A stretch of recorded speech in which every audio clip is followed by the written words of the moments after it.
Arcturus Prime relays in range. Initiating transmission sequence. I love that that's Seth Green as my pilot. Hey everybody, we're going to play some of the original Mass Effect. Now I'm playing on the Xbox Series X, and I'm not sure if there's been any updates or graphical enhancements or quicker loading times or anything's changed. But I love Mass Effect, and they are going to be releasing the trilogy coming out soon, so I thought it'd be a good time to review the old series. So let's jump on in.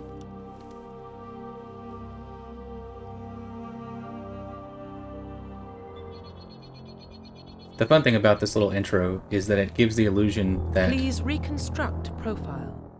part of your profile is corrupted or missing, so this is the customizing your character bit. Pre-service history. Now, I've played so much Mass Effect that my favorite way to play the first game is to be the wholesome, choose the mostly positive morality sort of choices. In the second game, it's much more fun to play the Renegade.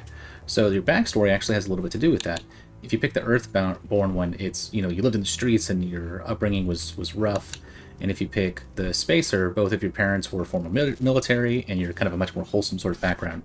So to go with how I would plan on playing the first Mass Effect, let's choose Spacer. Confirm psychological profile. Same sort of idea here. If you go with the Ruthless one, you're cold and calculating. And if you go with the War Hero, everybody likes you. And Soul Survivor, it's like you have kind of some mental scars. And again, it's just kind of a fun little background that you get to give your character. I'm going to go with War Hero. Confirm military specialization. Now this is a big change that's going to be happening between the original version and the release coming out.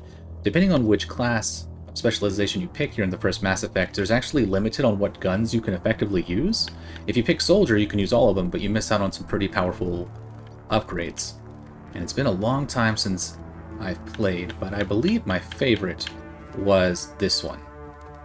Because you have both the Biotic and the...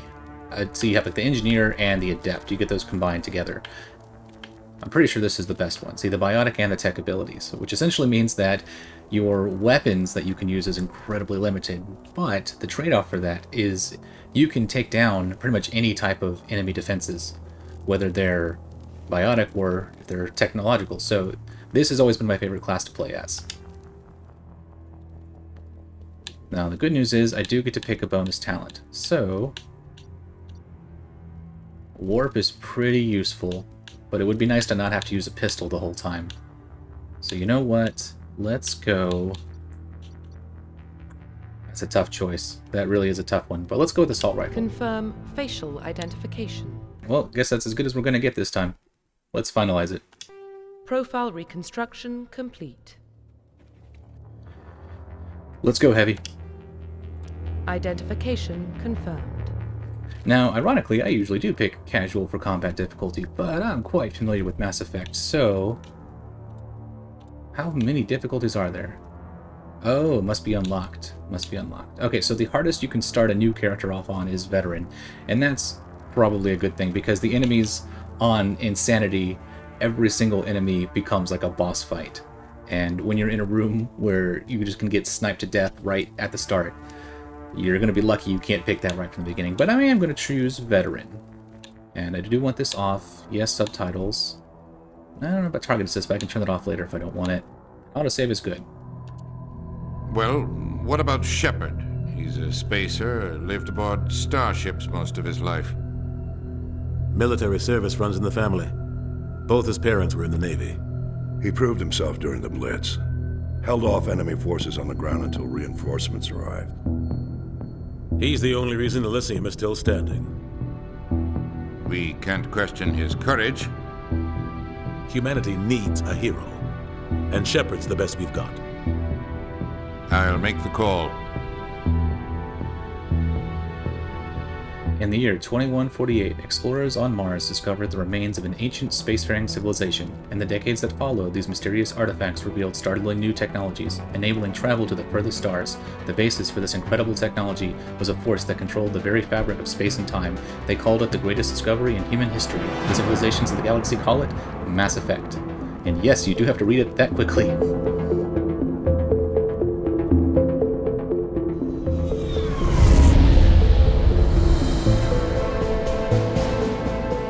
Arcturus Prime relays in range.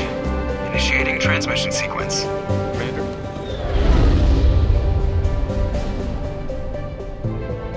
I love that that's Seth Green as my pilot. We are connected. Calculating transit mass and destination. The relay is hot. Acquiring approach vector. All stations secure for transit.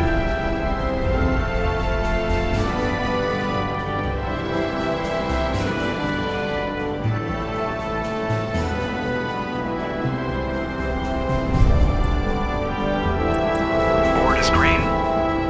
Approach run has begun.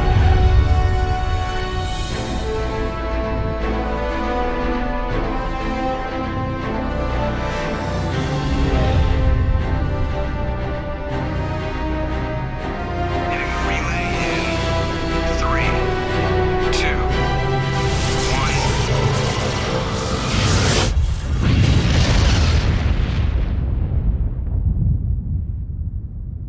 Thrusters, check. Navigation, check. Internal emission sync engaged. All systems online. Drift, just under 1500K. 1500 is good. Your captain will be pleased. I hate that guy. Nihilus gave you a compliment. So you hate him. You remember to zip up your jumpsuit on the way out of the bathroom? That's good. I just jumped us halfway across the galaxy and hit a target the size of a pinhead. So that's incredible. Besides, Spectres are trouble. I don't like having them on board. Call me paranoid. You're paranoid.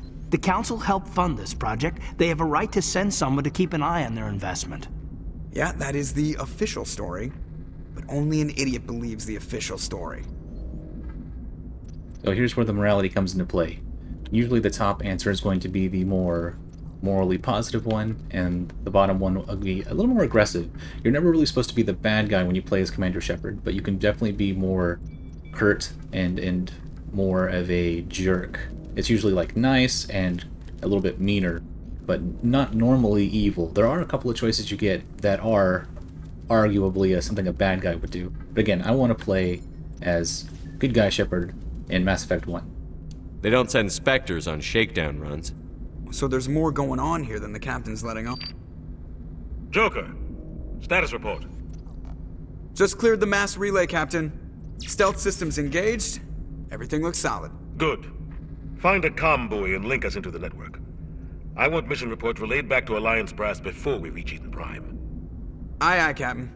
Better brace yourself, sir. I think Nihilus is headed your way. He's already here, Lieutenant. Tell Commander Shepard to meet me in the comm room for a debriefing. You get that, Commander? He sounds angry. Something must have gone wrong with the mission. Captain always sounds like that when he's talking to me. Can't possibly imagine why. And yay, Mass Effect. Oh, it feels so good to be back. He marched by like he was on a mission. He's a Spectre. They're always on a mission. And we're getting dragged, right along with him. Congratulations, Commander. Looks like we had a smooth run. You heading down to see the captain? Sounds like you don't trust our Turian guest. Sorry, Commander. Just having a chat with Adams down at engineering. I didn't mean to cause any trouble. But you have to admit, something's odd about this mission. The whole crew feels it. You think the Alliance Brass is holding out on us? If all we're supposed to do is test out the stealth system, why is Captain Anderson in charge? And then there's Nihilus. Spectres are elite operatives, top covert agents. Why send a Spectre, a Turian Spectre, on a shakedown run? It doesn't add up. What do you know about the stealth systems? I just know it masks our location from scans and sensors, cutting-edge technology. The Normandy's the only ship with this prototype drive. But why are we fully staffed? A skeleton crew would be cheaper, less chance of security leaks too. Plus there's Nihilus. It's pretty obvious this shakedown run is just a cover. For what? Damned if I know, Commander. We're out here on false pretenses. I'm not a fan of being left in the dark. You don't trust Nihilus? I don't like Turians in general. It runs in my family. My grandfather fought in the First Contact War, lost a lot of friends when the Turians hit us. That was 30 years ago. You can't blame Nihilus for that. No, I guess not. But it still makes me nervous to have a Spectre on board, especially a Turian. We're an Alliance vessel, human military, but Nihilus doesn't answer to the captain like the rest of us. Spectres operate outside the normal chain of command. And they don't come along just to observe shakedown runs. Nihilus looks like he's expecting some heavy action. I don't like it. I'll see if I can get some answers when I see him. Good luck, Commander.